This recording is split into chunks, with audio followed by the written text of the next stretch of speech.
지금 화면에 보이는 이 작은 발은 참새 무리에 속하는 새의 발이라 무언가를 움켜쥐고 버틸 힘이 애초에 없습니다. 그리고 지금 보시는 이 커다란 발도 발가락이 짧고 뭉툭한 데다 발톱까지 짧아서 역시 아무것도 쥐지 못합니다. 그런데 이 두 새는 둘 다 자기보다 위험한 상대를 죽여서 먹고 사는데 한 번 빗나가면 그 자리에서 제 목숨을 잃습니다. 쥘 수 없는 발로 어떻게 죽이느냐? 목숨을 건 이 질문에 두 새가 내놓은 답은 정확히 정반대였습니다.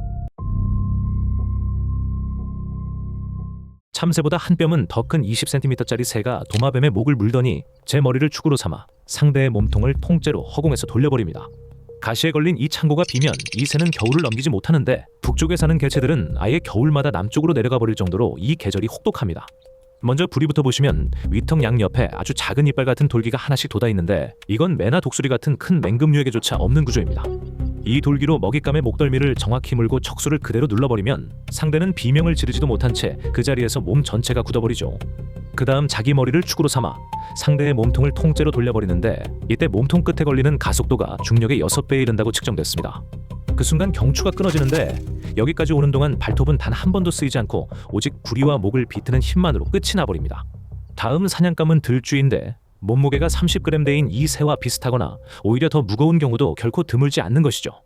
게다가 쥐에게는 앞니가 있어서 다리를 한번 제대로 물리면 이 작은 새는 그대로 사냥을 못하게 되고 그러면 그 겨울을 넘기지 못하게 되죠. 그런데도 덮치는데 방식은 도마뱀 떼와 조금도 다르지 않아서 목덜미를 물고 머리를 통째로 휘둘러 목뼈를 끊어버리는 그 한 가지뿐입니다. 문제는 그 다음인데 이 새의 발은 결국 참새목 특유의 가느다란 횃대발이라 잡은 쥐를 밟아 누른 채로는 살점을 단 한 점도 뜯어낼 수가 없습니다. 그래서 그 시체를 물고 가시나무 위로 끌고 올라가는데 자기 몸무게에 맞먹는 것을 부리 하나로 물고 올라가는 셈이라 여러 번 쉬어가기도 합니다. 그리고 가시 하나에 쥐를 그대로 내리꽂으면 그 가시가 도마이자 손 역할을 대신해 주어서 그제야 몸을 단단히 고정한 채 살점을 조금씩 뜯어낼 수 있게 되죠. 봄이 오면 이 새가 노리는 먹이가 통째로 바뀌는데 곤충도 쥐도 아니라 이번에는 농경지나 숲 가장자리에 있는 다른 새의 둥지 속 새끼가 표적이 됩니다. 어미가 몇 시에 나가고 언제 돌아오는지 한 번에 얼마나 오래 자리를 비우는지를 며칠에 걸쳐 세워두고 머릿속에 그대로 기억해둡니다. 그리고 어미가 먹이를 구하러 떠난 바로 그 순간에 둥지로 내려왔는데 며칠 동안 세워둔 그 시간표가 여기서 그대로 쓰이는 겁니다. 아직 눈도 뜨지 못한 새끼 한 마리를 부리로 가로질러 물고 남은 새끼들이 여전히 입을 벌리고 있는 둥지를 뒤로 한 채 그대로 날아오릅니다. 돌아온 어미가 곧바로 뒤를 쫓기는 하지만 어미의 부리는 작은 벌레를 짚는 데 맞춰진 가느다란 부리라 상대를 붙잡거나 새끼를 떼어낼 힘이 애초에 없는 셈이 됩니다. 새끼는 결국 그 가시에 그대로 걸리고 어미는 그 나무 주위를 한참 동안 맴돌며 울다가 아무것도 하지 못한 채 결국 그대로 돌아가게 되죠. 그리고 이 창고에는 벌까지 걸리는데 장수 말벌과 등검은 말벌 그리고 땅벌까지 사람이 쏘이면 병원에 실려가야 하는 것들이 나란히 꿰어 있습니다. 이 정도 독이면 손바닥만한 이 작은 새도 그 자리에서 그대로 죽기 때문에 잡자마자 곧바로 입에 넣는 것은 사실상 자살과 다르지 않은 선택입니다. 그래서 꿰어놓고 그냥 사흘을 기다리는데 그동안 벌의 몸속에서 독이 저절로 분해되어 아무 탈 없이 먹을 수 있는 상태로 바뀝니다. 그런데 여기 걸려있는 것들이 전부 죽어있는 것도 아니어서 상당수는 가시에 꿰인 그 상태로도 며칠 동안 계속 살아서 다리를 움직이고 있죠. 꿰인 도마뱀은 꼬리를 흔들고 개구리는 다리를 접었다 펴기를 반복하는데 이 새는 그 옆가지에 앉아 그 움직임을 그냥 내려다보고 있습니다. 사흘 뒤 말라부터 가벼워진 몸을 가시에서 뽑아 통째로 삼키는데 그때는 독이 이미 사라져 있어서 아무 일도 일어나지 않습니다. 그런데 여기서 이상한 점이 하나 있는데 이 창고가 먹기 위한 것만은 아니라는 사실이 꿰인 위치와 개수를 세어보는 순간 드러나기 시작하죠. 수컷은 잡은 먹이를 가장 잘 보이는 가지 끝에 꿰어 걸어두고 암컷은 반대로 잎에 가려 눈에 잘 띄지 않는 안쪽에 조용히 숨겨둡니다. 그런데 일본 연구진이 떼까치를 여러 해 동안 추적해보니 이 창고의 진짜 쓸모가 겨울을 나는 것과는 전혀 다른 곳에 있었습니다. 수컷은 번식기가 아닐 때만 이 창고를 채워두고 정작 번식기가 오기 전에 걸어둔 것을 거의 다 자기가 먹어치워버리는 것이죠. 그렇게 많이 걸어두고 많이 먹은 수컷일수록 구애할 때 노래를 더 빠르고 더 정확하게 부른다는 사실이 실제 측정으로 확인됐습니다. 그리고 창고가 끝내 비어있던 수컷은 봄이 다 가도록 짝을 얻지 못한 채 혼자 남게 됩니다. 유럽의 사촌 종에게서는 짝을 맺고 둥지를 튼 뒤에도 수컷이 옆집 암컷에게 몰래 먹이를 가져다주는 행동까지 관찰되었습니다. 게다가 이 꿰어둔 줄은 다른 개체에게 여기가 내 구역이라고 알리는 경계 표시 역할까지 함께 한다는 것이 일본 조사에서 확인됐습니다.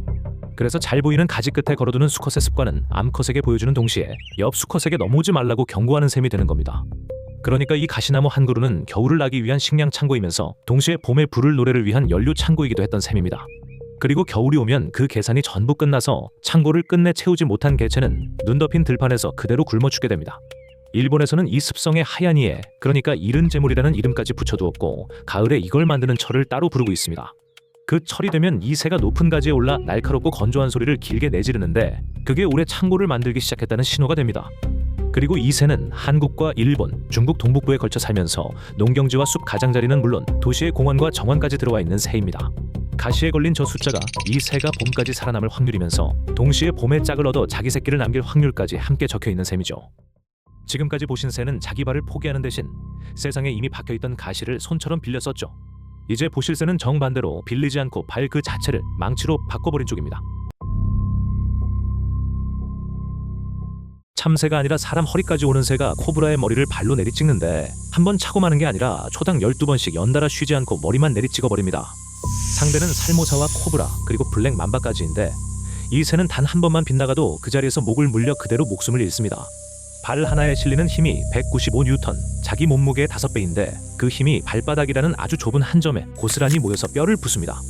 그런데 발이 실제로 닿아 있는 시간은 15mCh뿐이라 사람이 눈을 한번 깜빡이는 시간의 10분의 1밖에 되지 않는 아주 짧은 한순간인 것입니다. 왜 이렇게까지 빨라야만 하냐면 이 속도가 뱀이 몸을 틀어 물기 위해 반응하는 속도보다 간발의 차이로 앞서 있기 때문인 겁니다. 노리는 곳은 처음부터 끝까지 머리 한 곳뿐이라 두개골과 목뼈가 1000몇 번의 타격만에 그대로 부서져 나갑니다. 그리고 완전히 죽었다고 확신할 때까지 절대 멈추지 않는데 중간에 한 걸음 물러나 아직 움직이는지 확인한 다음에 다시 들어가 또 밟기 시작합니다. 다 죽이고 나서도 발로는 집어들지 못하는데 이 새의 발은 애초에 무언가를 쥐라고 만들어진 발이 아니라서 죽인 먹이는 부리로 물고 갑니다. 이 새는 분명히 맹금인데도 하루의 대부분을 걸어서 보내고 먹이를 찾아 하루에 수십 킬로미터씩 쉬지 않고 걸어다닙니다. 다리 길이가 서 있는 키의 절반을 차지하는데 이만큼 긴 다리를 가진 맹금은 지구상을 통틀어 이 새 하나뿐이라고 보시면 되는 것입니다.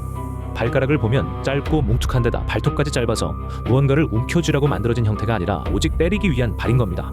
대신 다리뼈가 아주 두껍게 보강되어 있는데 반복해서 내리찍을 때의 충격을 고스란히 받아내려면 그래야만 하기 때문입니다.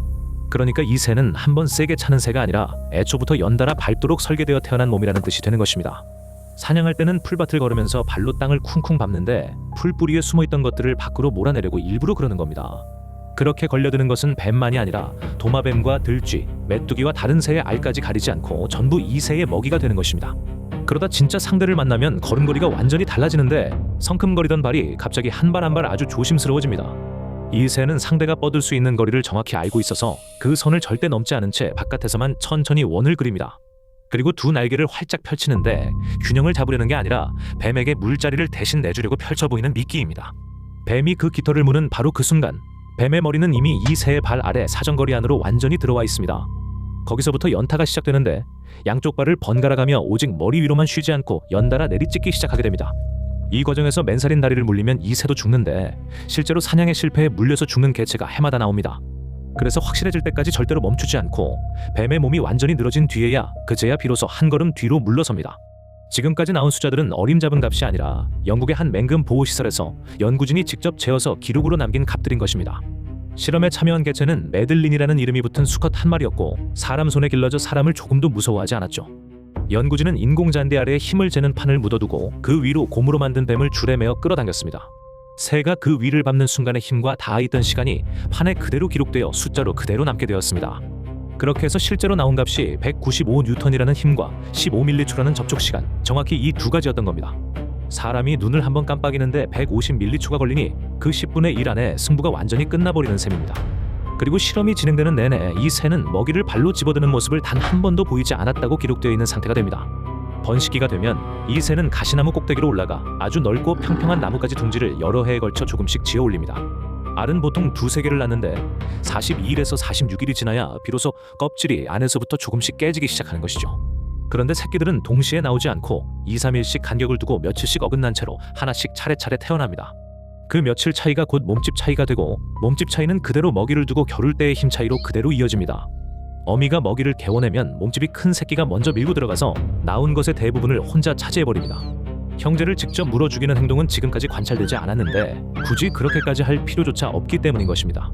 알이 3개일 때 막내는 대개 굶어 죽는데 맞아 죽는 것이 아니라 그냥 뒤로 밀려나서 조용히 죽어갑니다. 그런데 이 새가 초원을 걸어다니는 모습을 실제로 보는 일이 해가 갈수록 눈에 띄게 어려워지고 있다는 보고가 이어집니다. 보츠와나에서 같은 도로를 20여 년 간격으로 다시 조사했더니 목격된 수가 무려 78%나 줄어 있었습니다. 지금 야생에 남아있는 다자란 개체는 10,000마리가 채 되지 않을 것으로 학계는 추정하고 있고 그 숫자도 계속 줄고 있는 것이죠. 그래서 국제자연보전연맹은 2020년에 이 종의 등급을 취약종에서 위기종으로 한 단계 올려버렸습니다. 초원이 밭과 조림지로 바뀌고 가축이 풀을 먹어치우고 가뭄까지 해마다 길어진 것이 한꺼번에 겹친 결과입니다. 게다가 이 새는 낮게 나는 습성 때문에 초원을 가로지르는 울타리와 송전선에 부딪혀 그 자리에서 그대로 떨어져 죽습니다. 코브라의 머리를 초당 12번씩 부수는 그 새가 정작 가만히 걸려있는 철사 한 줄에는 끝내 이기지 못하는 것이죠. 두 새는 지구 반대편에 살고 서로 아무 관계도 없지만 똑같이 발에서 막혔고 똑같이 발에서 답을 찾아냈습니다. 한쪽은 세상의 가시를 빌렸고 한쪽은 자기 몸을 바꿨는데 살아남았다는 결과만은 완전히 같았던 겁니다.